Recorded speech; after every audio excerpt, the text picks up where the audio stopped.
नमस्कार दोस्तों, स्वागत है एक बार फिर से आपके अपने चैनल जॉब्स वाले भैया में। और मैं शिवम ठाकुर। गर्मी बहुत ज़्यादा है और मुझे गर्मी बिल्कुल भी पसंद नहीं है।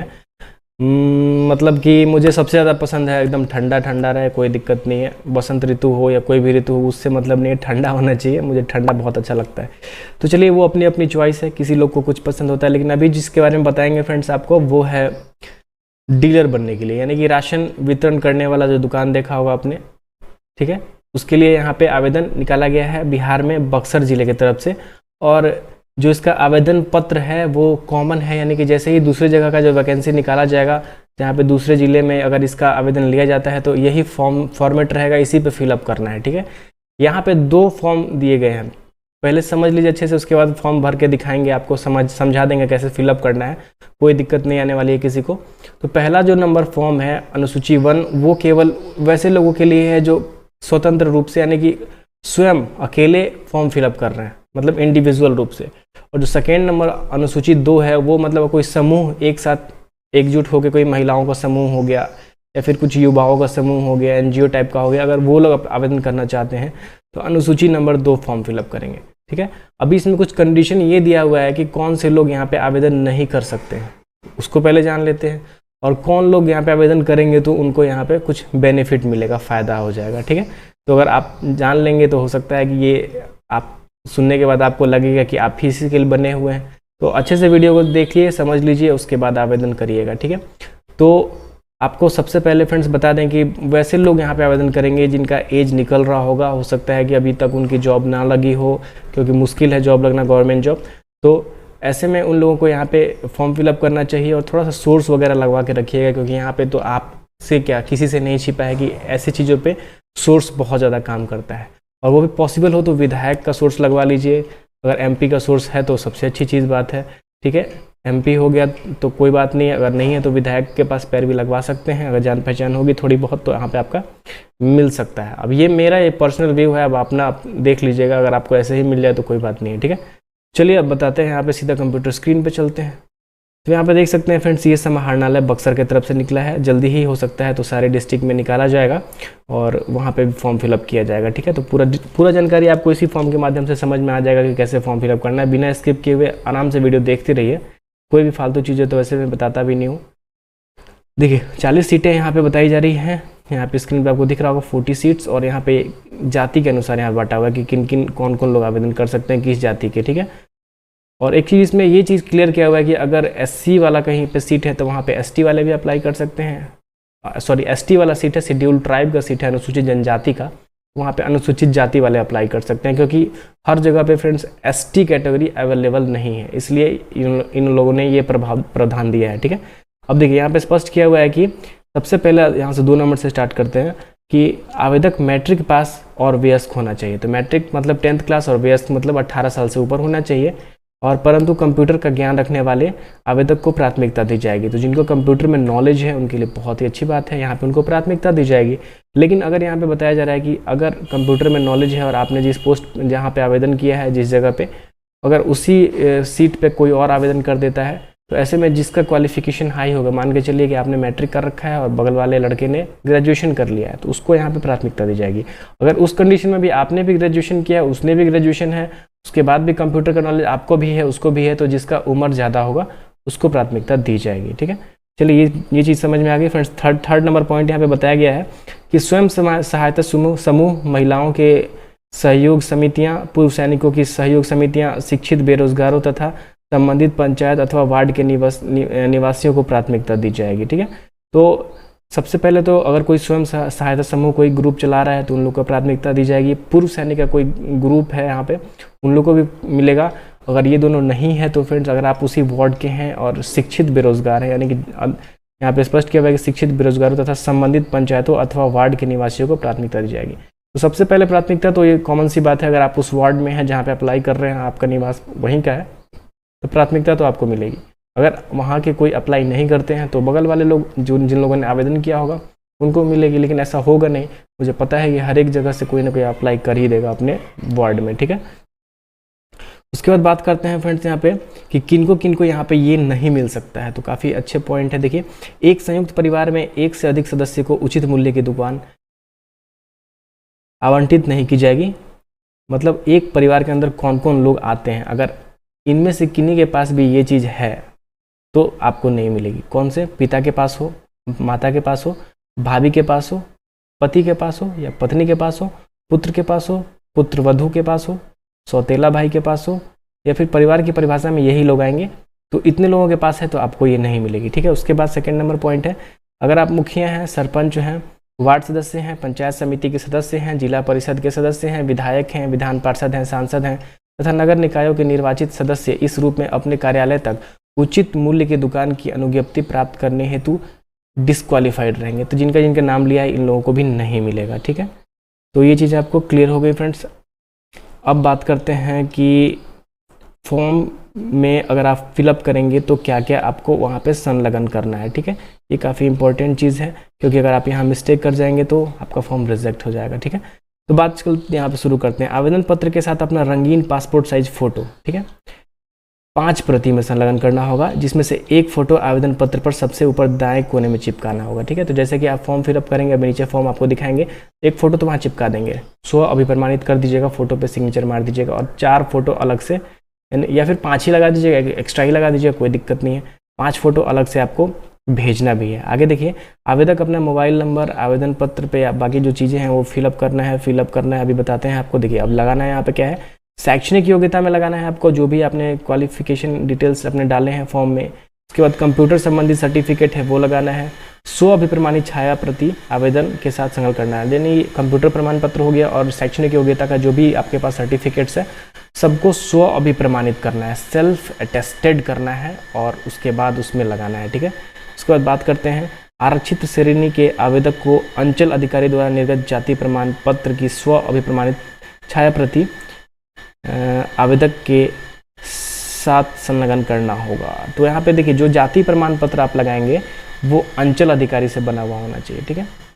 अंचल अधिकारी से बना हुआ जाति प्रमाण पत्र ही लगाइएगा और 100 अभिप्रमाणित उसको कर दीजिएगा, ठीक है। 100 अभिप्रमाणित करने का क्या मतलब होता है कि बस अपना एक नीचे सिग्नेचर मारना है और उस पर लिख देना है 100 अभिप्रमाणित, हो गया। 100 अभिप्रमाणित यही होता है।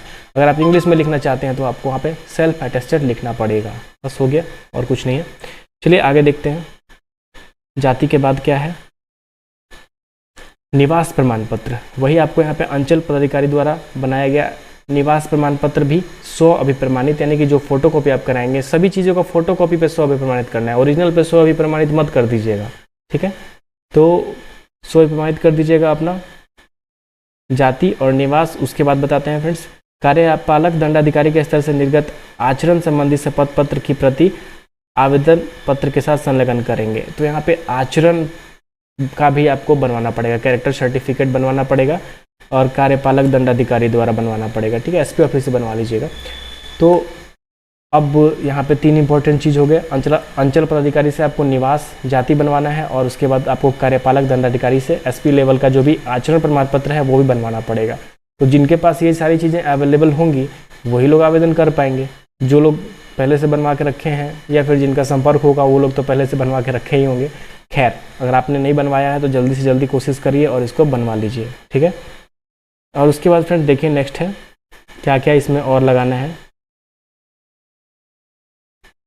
जब आप इसको फॉर्म फिलअप करेंगे फ्रेंड्स, ठीक है, तो यहाँ पे देखिए क्या कहा गया है कि 1 से अधिक पंचायत वार्ड के लिए आवेदन करने पर आवेदन निरस्त कर दिया जाएगा। आपको केवल एक ही जगह के लिए आवेदन करना है, 2 जगह के लिए आप लोग नहीं कर सकते हैं, केवल एक ही जगह के लिए करिएगा। 2 जगह के लिए करेंगे तो आपका फॉर्म रिजेक्ट हो जाएगा। जिन पंचायत वार्डों में अनुसूचित जाति अनुसूचित जनजातियाँ, ये चीज़ मैंने बता दी है, जहाँ पे अनुसूचित जनजाति की रिक्ति नहीं है वहाँ पे अनुसूचित जाति वाले एससी वाले भी अप्लाई कर सकते हैं, ठीक है। आवेदक जिस स्थान पर जन वितरण प्रणाली की दुकान रखना चाहते हैं उसका खाता खेसरा एवं रकबा, यानी कि जहाँ पे आप दुकान खोलेंगे उसका पूरा कंप्लीट डिटेल, खाता खेसरा रकबा, पूरा संबंधित जानकारी आपको होना चाहिए, क्योंकि फॉर्म फिलअप करते समय वो आपको फिलअप करना है और साथ में उसका एक कॉपी भी लगा दीजिएगा, ठीक है।